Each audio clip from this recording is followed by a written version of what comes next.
এখন আমরা চলে আসি এডিবিতে। এডিবিতে আমাদের রয়েছে দুটো অপশন, একটা হচ্ছে matte brown and matte red, দুটোই হচ্ছে Indonesian variant, single channel ABS.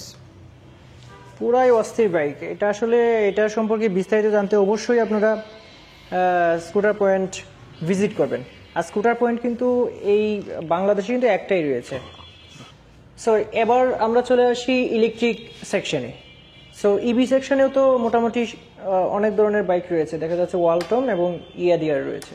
তো ইয়াদিয়ার মধ্যে আমাদের তিনটি প্রোডাক্ট রয়েছে, আমাদের হাইলাইট প্রোডাক্ট। এক হচ্ছে রুবিন, এটা হচ্ছে রুবিন আর ইউ বলা হয়, একটি এস সিরিজও হয়, এটা ব্ল্যাক কালার হয়, এটা হচ্ছে আপনার ব্লু উইথ গ্রে কালার। এর অফিসিয়াল প্রাইস হচ্ছে মাত্র 1,29,000 টাকা। আচ্ছা আচ্ছা। 18 মাসের মোটর ব্যাটারি কন্ট্রোলারের মধ্যে ওয়ারেন্টি রয়েছে, 100% ওয়াটারপ্রুফ, ফুল চার্জে চলতে পারবে 70 কিলোমিটার, ম্যাক্সিমাম টপ স্পিড হচ্ছে 50 কিলোমিটার, দুটো গিয়ার ব্যবহার করা হয়েছে, রিভার্স চার্জিং সুবিধা আছে। সিঙ্গেল ডিস্কের এই স্কুটার আপনার হয়ে যাবে মাত্র 1,29,000 টাকা।